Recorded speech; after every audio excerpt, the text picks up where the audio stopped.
معيشتهم في الحياة الدنيا.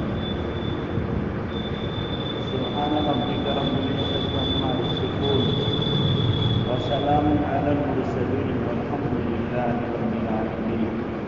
اللهم صل على سيدنا محمد وعلى آل سيدنا محمد وبارك وسلم. اللهم صل على سيدنا محمد وعلى آل سيدنا محمد وبارك وسلم. اللهم صل على سيدنا محمد وعلى آل سيدنا محمد وبارك وسلم. میرے محترم بھائی بزرگوں، اللہ تبارک و تعالیٰ نے رزق کا ذمہ اپنے ذمہ لیا. رزق کی تقسیم بندوں کے ہاتھ میں نہیں ہے، اللہ کے ہاتھ میں. وہ چاہے تو فقیر کو کروڑپتی بنا دے اور چاہے تو کروڑپتی کے ہاتھ میں بھیک کا ڈالا دے. یبسط الرزق لمن یشاء ویقدر. جس کے لیے چاہتا ہے روزی کے دروازے کشادہ کرتا ہے اور جس کے لیے چاہتا ہے تم کر دیتا ہے. ما یفتح اللہ للناس من رحمت فلا ممسک لہ وما یمسک فلا مرسل لہ. کہ اللہ تبارک و تعالیٰ اگر کسی کے لیے دروازہ کھول دے تو اسے کوئی روکنے والا نہیں، اور کسی کے لیے بند کر دے تو کوئی کھولنے والا نہیں. اور روزی کا تعلق تعلیم پر بھی نہیں ہے، عقل مندی اور ہوشیاری پر بھی نہیں، چالاکی پر بھی نہیں. روزی کا تعلق آدمی کی طاقت اور قوت پر بھی نہیں ہے. بڑے بڑے طاقتور رکشہ چلاتے ہیں اور کمزور آدمی اتنا کہ خالی کمپیوٹر کی بٹن دبا سکتا ہے. وہ ایسے روزی اسے مل رہی ہے لگتا ہے کہ سمندر میں سے بھر رہا ہے ڈول. جاہل انگوٹھا ٹیکنے والا فیکٹری کا مالک ہے اور اس کے یہاں MBA کیے ہوئے ملازم ہیں. یہ اللہ تبارک و تعالیٰ کی تقسیم ہے. اللہ فرما رہا ہے نحن قسمنا بینہم معیشتہم. ہم نے لوگوں کے درمیان میں ان کی روزی کو تقسیم کر دیا.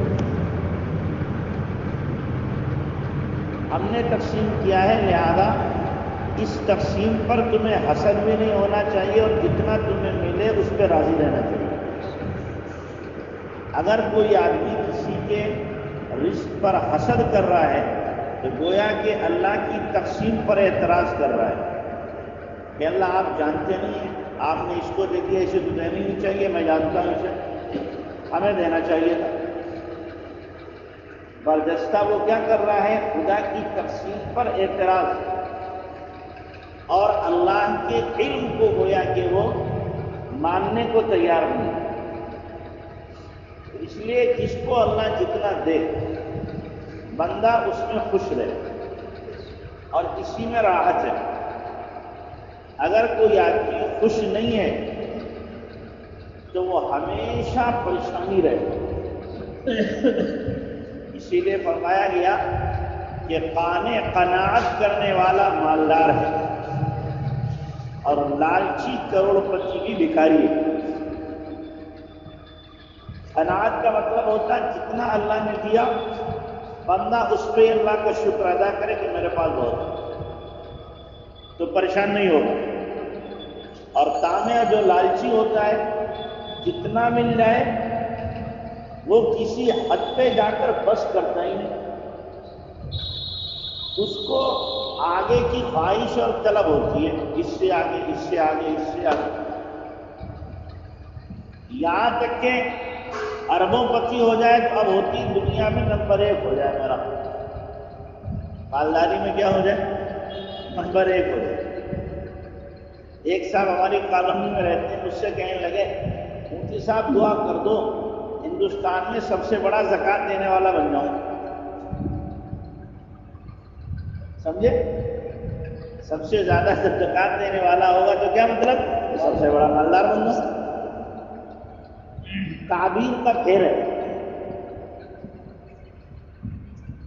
یہ لالچ ہے دل میں. اس لیے لالچی آدمی پریشان ہے. اللہ کے نبی علیہ الصلوۃ والسلام نے کیا فرمایا؟ دو لالچی ہیں جن کا پیٹ نہیں بھرتا. منہومانی لا یشبعان، منہوم فی الدنیا منہوم فی العلم. دو ایسے حریص و لالچی ہیں جن کا پیٹ نہیں بھرتا، ایک تو علم کا لالچی اور دوسرے دنیا کا لالچی. جس کو علم کا چسکا لگ جاتا ہے تو وہ کسی حد پہ جا کے رکتا نہیں، وہ ہمیشہ اسٹڈی کرنے میں لگا رہتا ہے. اس کا مطالعے کا ذوق روزانہ بڑھتا ہے، روزانہ بڑھتا ہے. جتنا علم اس کا بڑھے گا اتنا ہی اپنے جہل کا وہ اعتراف کرے گا. علم کے زیادہ آنے پر گھمنڈ اور غرور نہیں ہوتا، بلکہ جو حقیقی علم والا ہوتا ہے جب اس کا علم بڑھتا ہے تو اس کو اپنی جہالت کا اعتراف ہوتا ہے. مجھے ابھی تک یہ نہیں پتا تھا، ابھی تک یہ نہیں پتا تھا، ابھی تک یہ نہیں پتا تھا، میں اس سے بھی جاہل تھا، اس سے بھی جاہل تھا، اس سے بھی جاہل تھا. اپنی جہالت کا اعتراف ہوتا ہے. تو یہ دو لالچی ایسے ہیں جن کا پیٹ کبھی نہیں بھرتا، دنیا کا لالچی اور علم کا لالچی. اور دنیا کے لالچی کا پیٹ کب بھرے گا؟ اللہ کے نبی صلی اللہ علیہ وسلم نے فرمایا کہ لو کان لابن آدم وادیان من ذهب لابتغى ثالثا. آدم کے بچے کے لیے سونے کے دو وادیاں ہو، سونے کے دو میدان ہو، تو بھی اس کا پیٹ نہیں بھرے گا، تیسرے کی تلاش کرے گا. فرمایا پھر پیٹ بھرے گا کیسے؟ ما یملأہ الا التراب. پیٹ کی مٹی اس کا پیٹ بھرے گی، بس قبر کی مٹی اس کا پیٹ بھرے گی اور کوئی چیز نہیں بھر سکتی. علم کا جو لالچی ہے وہ قبر میں جا کے بھی اس کا پیٹ نہیں بھرے گا. علم کے لالچی کا قبر میں بھی پیٹ نہیں بھرے گا، وہاں بھی اس سے علم کا سوال کیا جائے گا. حشر میں بھی سوال ہوگا، ماذا عمل بما علم. جو تجھے علم تھا بتا اس پہ عمل کتنا کیا، وہاں بھی سوال ہو رہا ہے. اور جنت میں جا کے بھی ضعیف روایات میں آتا ہے جنتی جب جنت میں جائیں گے اور اللہ تعالیٰ انہیں سب کچھ دے دے گا تو پھر اللہ خود پوچھے گا کہ میرے بندوں کوئی چیز باقی رہی جو تمہیں دوں؟ تو کہیں گے اللہ سب کچھ تو دے دیا. الم تبیض وجوہنا الم تدخلنا الجنہ وتنجینا من النار. اللہ جہنم سے آپ نے بچا لیا، جنت میں داخل کر دیا، چہرے ہمارے روشن کر دیے، اور کیا چاہیے؟ فرمایا ایک چیز ابھی باقی ہے. اللہ کیا باقی ہے؟ کہ جاؤ علماء سے پوچھو. کس سے پوچھو؟ علماء سے جا کے پوچھو. ہماری ضرورت انشاءاللہ وہاں بھی پڑے گی، سمجھے؟ علماء کی ضرورت وہاں بھی پڑے گی، دنیا میں بھی پڑتی ہے، وہاں بھی پڑے گی. دنیا میں بھی کوئی کام بغیر عالم کے صحیح رخ پر نہیں آ سکتا. کام کر لیں گے آپ، صحیح رخ پر نہیں آ سکتا. شریعت کی مطلوبہ حدود میں جو کام ہے وہ بغیر عالم کی رہبری کے نہیں کیا جا سکتا. تو وہاں بھی ضرورت پڑے گی، پھر علماء کے پاس جائیں گے. دوبارہ بات یہ چل رہی تھی کہ اللہ تبارک و تعالیٰ نے ہر بندے کی روزی کیا کر دی ہے؟ مقرر کر دی ہے. اور کب مقرر کی ہے؟ حدیث میں جب یہ ماں کے پیٹ میں 4 مہینے کا تھا اور جب روح ڈالی جا رہی تھی اس وقت میں اللہ نے بندے کی روزی طے کر دی تھی اتنی ملے گی. خدا کے طے کیے ہوئے کو دنیا کی کوئی طاقت کاٹ سکتی؟ ساری دنیا مل کر کے حسد کر کے اس کی روزی کو چھیننا چاہے نہیں چھین سکتی. پیٹ میں اللہ نے لکھی جب 4 مہینے کا تھا. اب کوشش کرتے رہو، اپنے آپ کو تھکاتے رہو، بیل کی طرح آدمی جھکا رہے، لیکن قسم خدا پاک کی ملے گا اتنا ہی جتنا مقدر کا، اس سے زیادہ نہیں مل سکتا. یہ ہماری آندھی کھوپڑی ہے. ہم کیا سوچتے ہیں؟ خوب محنت کریں گے تو خوب ملے گا. کم محنت کریں گے تو کم ملے گا، ایسا نہیں ہے۔ دنیا کا معاملہ یہ ہے کہ اللہ تعالیٰ روزی مقدر کی دیتا ہے، تھوڑی محنت پر بھی اتنی ملے گی، زیادہ محنت پر بھی اتنی ملے گی۔ اس لیے جو کام کرنے کا ہے اس میں آدمی اپنے آپ کو لگا دے، خدائی احکامات پورا کرنا یہ ہمارا کام ہے، اور روزی دینا کس کا کام ہے؟ اللہ کا کام ہے۔ اللہ نے قرآن میں دونوں چیزوں کو ایک ہی جگہ بیان کیا ہے، ما خلقت الجن والانس الا لیعبدون، انسان جنات کو ہم نے پیدا کیا کس کے لیے؟ عبادت کے لیے۔ اب سوال ہوگا کہ جب ہم عبادت ہی کرتے رہیں گے تو کھائیں گے کہاں سے؟ اللہ نے آگے اس سوال کا جواب دیا، ما اريد منکم من رزق وما اريد ان يطعمون، میں تم سے روزی بھی نہیں چاہتا اور یہ بھی نہیں چاہتا تم مجھے کھلاؤ۔ ظاہر ہے اللہ کو کون کھلا لے گا؟ اور اس کے بعد کون دے گا؟ اللہ نے فرمایا انا الرزاق ذو القوۃ المتین، میں ہوں روزی دینے والا۔ رازق اللہ نہیں کہا، رزاق یہ مبالغے کا صیغہ ہے، مبالغے کا معنی بہت زیادہ دینے والا۔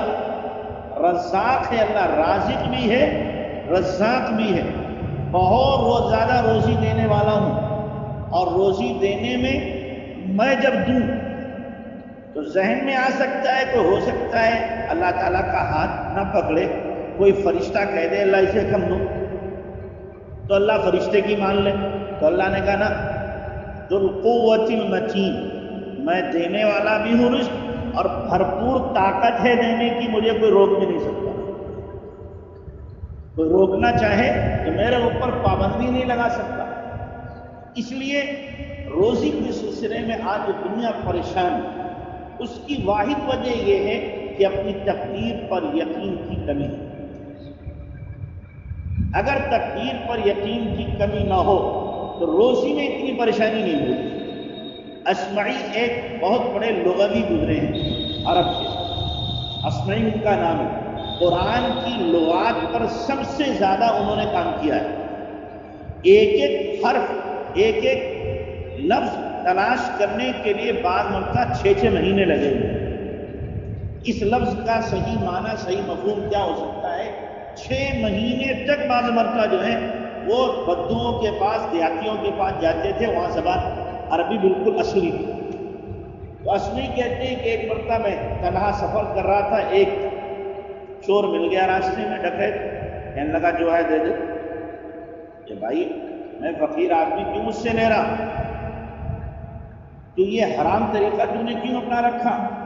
کہ اس نے کہا میری روزی اللہ نے ایسے ہی رکھی ہے، کہ مجھے کیسے ملے گی؟ ڈاکہ ڈال کے اور چوری کر کے ہی ملے گی، میری روزی اللہ نے ایسی ہی رکھی ہے۔ تو اسمی تو بڑا ذہین تھا، اس نے کہا تو غلط کہتا ہے، تیری روزی ایسی نہیں ہے، تو کہہ رہا ہے میری روزی میرے پاس ہے، میرے پاس تیری روزی نہیں ہے۔ تو بدو نے کہا پھر کہاں میری روزی؟ کہ قرآن میں اللہ نے کہا ہے، اللہ سچا ہے۔ بدو تھا کہ اللہ سچا ہے، کیا کہا؟ کہ وَفِي السَّمَاءِ رِزْقُكُمْ وَمَا تُوعَدُونَ، کہ تمہاری روزی آسمانوں میں ہے۔ بدو نے جب یہ سنا، سیدھا سادہ تھا، یہ سنا کہ اللہ کہہ رہا آسمانوں میں روزی ہے، وہ چیخ مار کے بے ہوش ہو کے گر، اور ہوش آیا تو کہنے لگا میں توبہ کرتا ہوں، آج سے نہ ڈاکہ ڈالوں گا نہ چوری کروں گا۔ جب روزی آسمانوں پر ہے تو آسمانوں سے اللہ حرام نہیں دے گا، حلال دے گا، میں اللہ سے لوں گا۔ اب اگر آدمی کو یقین ہو قرآن پر تو کیا کہے گا؟ اللہ کہہ رہا ہے وَفِي السَّمَاءِ رِزْقُكُمْ، آسمانوں میں تمہاری روزی، تو آسمانوں کا مالک کون ہے؟ زمینوں کا بھی مالک کیا ہے؟ اللہ ہے۔ بندے کو زمین پر کسی درجے میں اختیار ہے کہ چلو اسے جوت لیتا ہے، اس میں کچھ کھیتی کر لیتا ہے، درخت لگا لیتا ہے، پھل حاصل کر لیتے، آسمانوں میں تو بندے کا اختیار ہے نہیں۔ اللہ کہہ رہا روزی وہاں ہے، تو آئے گی کہاں سے؟ آسمانوں سے تو آئے گی، اور آسمان والے سے روزی کیسے لی جائے گی؟ نافرمانی کر کے، اطاعت کر کے۔ ہمارا بیٹا ناراض ہو جائے، ہم اپنے بیٹے کو بے دخل کر دیتے، نہیں دیتے اپنی سمپتی اور اپنے کاروبار میں سے کچھ کیوں ناراض ہو گیا؟ ہم اللہ کو ناراض کریں تو کیا اللہ تبارک تعالیٰ اپنی روزی میں سے دے گا تو رگڑا کے دے گا. کیسے دے گا؟ پھر رگڑا کے دے گا. اور جب طاعت و فرما برداری بندہ کرے گا تو اللہ تعالیٰ سہولت والی روزی دے گا. پھر کیسی ملے گی؟ سہولت والی، عافیت والی، آسانی والی اللہ تبارک و تعالیٰ پھر روزی عطا فرمائے گا. میں نے شاید اس سے پہلے بھی حدیث سنائی تھی آپ کو. اللہ کے نبی علیہ الصلوۃ والسلام نے فرمایا ہے کہ ان العبد لیحرم من الرزق بذنب یصیبہ، کہ بعض مرتبہ بندہ اپنے گناہ کرنے کی وجہ سے روزی سے محروم ہو جاتا ہے. گناہ اس کی روزی کو تنگ کر دیتا ہے.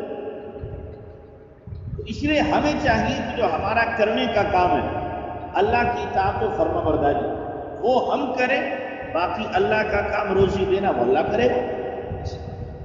اسی لیے شیخ سعدی نے فرمایا دو شے آدمی را کشد زور زور، یہ کوئی آب و دانا یا کہ خاک گور.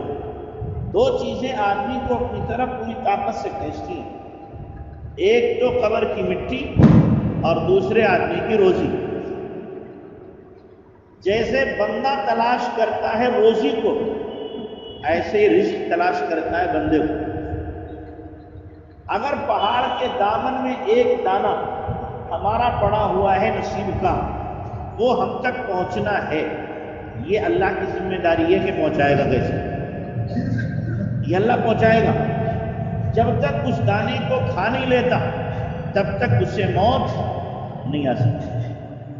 ابھی مغرب بعد میں سنا رہا تھا ایک کتاب، اس میں لکھا ہوا تھا، ہمارے حضرت نے لکھا کہ ایک بچہ گھر میں کھیلتے کھیلتے دانے کھا رہا تھا چنے کے، اور کھا رہا تھا اس شان سے اچھالتا اور منہ میں کیچ کرتا،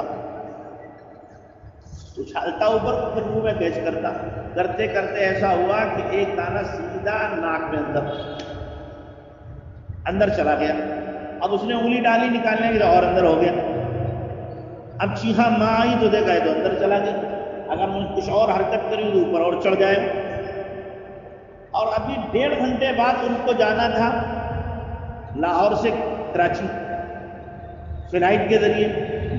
شوہر آیا آفس سے جلدی اس نے کہا بیگ اٹھاؤ چلو ٹائم ہو رہا ہے. تو بیوی نے کہا یہ تماشا اس نے کر لیا، بچے نے اس نے کر لیا، اسے ڈھکتے گا، ہم فلائٹ نہیں چھوڑیں گے، سب لوگ چلو اس کو وہیں دکھائیں گے چل کے کراچی میں. اب بٹھا لیا، لے گئے کراچی پہنچے جہاں مہمان بنے جس کے رشتہ دار تھے. اب یہ چائے جب تک بننے کے لیے رکھی گئی، اب بچہ ہے بیٹھا ہوا تھا، اتنے میں چھینک آئی اسے زور سے، وہ دانہ نکل کے دور گرا. ان کے گھر میں مرغیاں پل رہی تھی، وہ مرغی آئی کھٹ سے دانے کو اٹھایا کھا لیا. مرغی دانہ، بتاؤ یہ دانہ پہنچ سکتا تھا کراچی لاہور سے؟ اللہ تعالیٰ نے بغیر ٹکٹ کے اس دانے کو پہنچا دیا. اور انتظام کیسا کیا کہ بندے کی ناک میں اسے ٹھونس دیا، وہاں سے پہنچا اور اس مرغی کی روزی پہنچ گئی. تو اللہ تبارک و تعالیٰ انتظام کرتا ہے روزی. جب بندے کو دینا ہوتا ہے تو ویسی اسباب اور حالات بنتے چلے جاتے ہیں. اس لیے روزی کے سلسلے میں بندے کو بالکل کیا رہنا چاہیے؟ No tension, free mind. کیا ہونا چاہیے؟ فری مائنڈ ہونا چاہیے، نو ٹینشن. میرے مقدر کی روزی تو میرے پاس آ کے رہے. اور آج ساری دنیا پریشان قائم ہے، روزی میں پریشان. کافر ہو تو اچھا ہے پریشان ہے، اس کا تو عقیدہ اللہ کی ذات پہ اور تقدیر پہ ہے نہیں. لیکن مسلمان پریشان ہو یہ ہے بڑی مشکل. ایک مسلمان جس کا عقیدہ ہے کہ اللہ ہی دینے والا ہے، جس کا عقیدہ ہے میری مقدر کی روزی مجھے ملے گی، جس کا عقیدہ ہے کہ کوئی بھی میری روزی کو مجھ سے چھین نہیں سکتا، اب وہ مسلمان روزی کے سلسلے میں پریشان ہو. بھائی جو روزی ملنے کے اسباب بتائے ہیں ان اسباب ظاہری کو اختیار کرے، اسباب روحانی اور باطنی کو اختیار کرے، اور پھر اللہ پہ چھوڑ دے. اب زیادہ پریشان ہونے کی ضرورت نہیں. ظاہری اسباب میں جتنی محنت ہو سکتی ہے آپ نے محنت کر لو. اس کے بعد میں باطنی اسباب میں فرمایا استغفار کرو روزی بڑھے گی، باوضو رہو روزی بڑھے گی، ایسے ہی صدقہ کرو روزی بڑھے گی، والدین کی خدمت کرو تمہاری روزی بڑھے گی، چاش کی نماز پڑھو تمہاری روزی میں برکت ہو جائے گی، ایسے ہی دوسروں کی خدمت کرو تو تمہاری روزی میں برکت ہوگی۔ یہ اسباب باطنی ان کو بندہ اختیار کرے تو اللہ تبارک تعالیٰ اس کے لیے روزی کے دروازے کھول دیتا ہے۔ اس لیے ہم روزی کے سلسلے میں بالکل ہمیں پریشان ہونے کی ضرورت نہیں ہے۔ قرآن میں اللہ تعالیٰ نے کیا فرمایا ہے؟ مَا مِن دَابَّةٍ فِي الْأَرْضِ إِلَّا عَلَى اللَّهِ رِزْقُهَا، کوئی زمین پر رہنے والی چیز ایسی نہیں ہے جس کی روزی کا ٹھیکہ اللہ نے نہ لیا۔ اگر اس کا ترجمہ ٹھیکے کا کیا جائے تو بالکل صحیح ہے کہ اللہ نے کیا کیا ہے؟ ہر جاندار کی روزی کا ٹھیکہ لے رکھا ہے۔ ویل مچھلی آپ نے سنی؟ ویل مچھلی ہوتی ہے، وہ بعض مرتبہ ایسا ہوتا ہے اس کا وزن ایک دن میں 500 کلو بڑھتا ہے۔ کتنا؟ 500 کلو ایک دن میں بڑھتا ہے۔ اب آپ سوچ رہے ہو اس کی روزی کتنی ہوگی؟ خوراک معلوم کیا ہے اس کی؟ خوراک وہ چیز ہے جو ہمیں نظر بھی نہیں آتی۔ پانی کے اندر جو کیٹاڑو ہوتے ہیں، سمندر میں کیٹاڑو باریک جو آپ کو مائکروسکوپ سے نظر آئیں گے، اپنی آنکھوں سے دکھائی نہیں دیں گے، اللہ تعالیٰ نے اس کے منہ میں چھلنی لگائی ہے، وہ منہ کھولے رہتی ہے، وہ کیٹاڑو آتے ہیں اس کی چھلنی میں جمع ہو جاتے ہیں اور وہ اندر لے لیتے ہیں۔ 500 کلو وزن بڑھ رہا ہے اور روزی کیا اللہ نے رکھی اس کی؟ وہ چیز جو نظر بھی نہیں آتی۔ اچھا بتاؤ، دنیا میں کوئی جانور ایسا ہے جس کے یہاں گودام ہے؟ سنا آپ نے کہ جانوروں کا گودام ہے، انہوں نے بورے بھر دیے کہ ان کے یا اپنی روزی کے؟ کسی کا گودام ہوتا؟ یا شیر اپنی کچھار میں جا کر کے 2-4 ہرن رکھ لیتا ہو کہ بعد میں کھائیں گے؟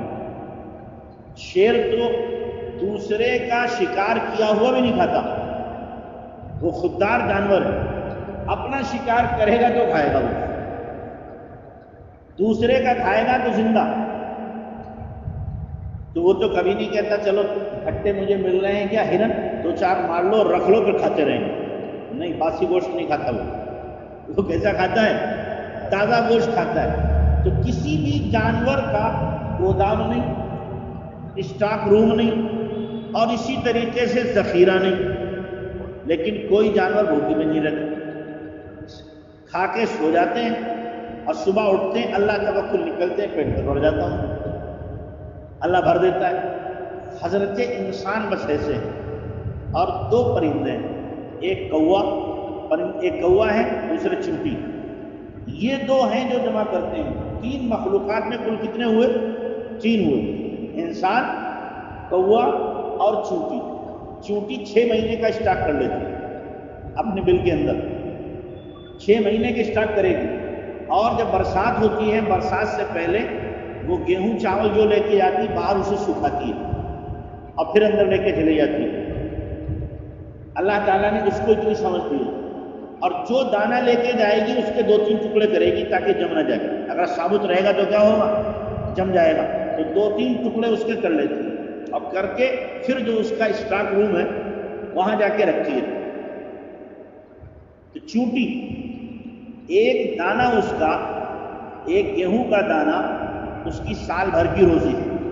چونٹی کی کیا ہے؟ سال بھر کی روزی ایک گیہوں کا دانہ ہے۔ اور دوسرے کوا جو ہے وہ 2-4 دن کی کھٹی کر لیتا ہے، باقی مخلوقات میں سے کوئی بھی روزی کھٹی نہیں کرتا۔ اس لیے ہمیں بھی اللہ کی ذات پر کیا ہونا چاہیے؟ یقین ہونا چاہیے کہ اگر جس ذات نے شام کو کھلایا ہے، انشاءاللہ وہی خدا مجھے صبح کو بھی کھلائے۔ ماں کے پیٹ میں جب میں ہم تھے تو کون سی روزی جا رہی تھی؟ منہ تو بند تھا، منہ کیا تھا؟ بند تھا، منہ سے روزی جاتی نہیں، ناف میں اللہ نے نالی لگا دی، اور اس ناف کے ذریعے سے ماں کا جو ماہواری خون ہوتا ہے گندا، ماہواری خون جو گندا ہر مہینے آتا ہے، وہ بچے کو اللہ فلٹر کر کے پہنچا رہا، وہ اس کی روزی بن گئی۔ اسی لیے جب ماں حمل سے عورت ہوتی ہے خون نہیں آتا، وہ خون بچے کو جاتا ہے، اور معلوم ہوا ماں میں خون کم ہو رہا ہے جو حمل سے ہے۔ کیوں کم ہو رہا؟ کہ ماں کا خون کدھر جا رہا ہے؟ بچے کی طرف ٹرانسفر ہو رہا ہے، ادھر جا رہا ہے، تو منہ سے اللہ کھلاتا نہیں۔ اچھا یہاں یہ بھی غور کرنے کی بات ہے، حمل کے دنوں میں اللہ نے منہ سے کیوں نہیں کھلایا؟ کہ وہ گندا خون تھا۔ میرا بندہ میرا نام لے گا دنیا میں جا کے، میں اپنے بندے کے منہ کو گندا نہیں کروں گا۔ لیکن ہم اتنے نالائق ہیں کہ دنیا میں آنے کے بعد ہم نے کیا کیا؟ زبان کھلی تو گالیاں دینا شروع کی، زبان کھلی تو ہم نے گانے شروع کر دیے، زبان کھلی تو ہم نے غیبتیں شروع کر دی، زبان کھلی تو ہم نے جھوٹ بولنا شروع کیا، چغلیاں اور تانے شروع کیے۔ اللہ نے ہماری زبان، ہمارے منہ کو ہماری ماں کے پیٹ میں پاک رکھا، راستہ بدل دیا اللہ نے غذا کا، تاکہ میرے بندے کا منہ گندا نہ ہو۔ لیکن ہم نے کیا کیا کہ دنیا میں آ کر کے جس رب نے ہماری ماں کے پیٹ میں حفاظت کی تھی زبان کی، ہم نے دنیا میں آ کر اس زبان کو گندا کر دیا۔ تو ماں کے پیٹ میں روزی کس نے دی؟ اللہ نے دی۔ اور جب ہم ابھی آئے نہیں دنیا میں، اس سے پہلے اللہ نے 2 نہریں لگا دی۔ کیا لگا دی؟ 2 نہریں۔ ابھی آئے نہیں ہیں، آنے کا انتظار ہے 9 مہینے کے بعد میں، ماں کی چھاتیوں کو اللہ نے تیار کر دیا دودھ کے لیے، اور اس شان کے ساتھ کہ گرمیوں میں ماں کی چھاتی سے ٹھنڈا دودھ نکلتا ہے اور سردیوں میں گرم نکلتا ہے۔ سردیوں میں کیسا نکلتا ہے؟ گرم، اور گرمیوں میں کیا ہوتا ہے؟ ٹھنڈا۔ ٹھنڈے کی ضرورت ہے ٹھنڈا۔ یہ کون کر رہا ہے؟ اس وقت جب ہم بول نہیں سکتے، اپنی روزی مانگ نہیں سکتے، زبان سے کہہ نہیں سکتے، اللہ نے پھر بھی کیا کر دیا؟ انتظام روزی کا کر دیا۔ اب بڑے ہو گئے تو ہم سوچ رہے ہم کمائیں گے تو کھائیں گے، اور نہیں کمائیں گے تو بھوکے مر جائیں گے۔ یہ شیطان نے ہمیں کیا ہے؟ الٹی پٹی پڑھا دی، شیطان نے پڑھائی۔ ہم نہ کمائیں گے تو بھی اللہ کھلائے گا، اور کمائیں گے تو بھی اللہ کھلائے گا۔ ہم کمائیں، یہ نہیں کہہ رہا آپ کمانا بند کر دو، کمائیں تو، لیکن کمانے میں جانور نہ بن جائے، بیل نہ بن جائے کہ صبح کو اٹھے شام تک وہی سوچ، شام کو سوئے تو صبح کی پلاننگ لے کر کہ اب کل کو ایسے کمانا ہے۔ یہ سوچ ہماری نہیں ہونا چاہیے۔ شام کو جتنا کمایا بس، شام کو جب سوئیں آخرت کی سوچ لے کر، موت کی سوچ لے کر، توبہ کر کے سوئیں۔ پتہ نہیں صبح میسر ہو یا میسر نہ ہو۔ صبح اٹھیں تو ہم روزی تو تلاش کریں، لیکن اس میں خدا کا کوئی حکم ٹوٹے نہیں، تاکہ میری آخرت بگڑ نہ جائے۔ اللہ کا حکم پورا ہوتا رہے، اس شان کے ساتھ کمائیں گے تو آخرت بھی بنے گی اور روزی بھی انشاءاللہ مقدر کی عافیت کے ساتھ ملے گی۔ اللہ ہم سب کو اپنی ذات عالی کا یقین نصیب فرمائے۔ تھوڑے سے مراقبہ کر لیں۔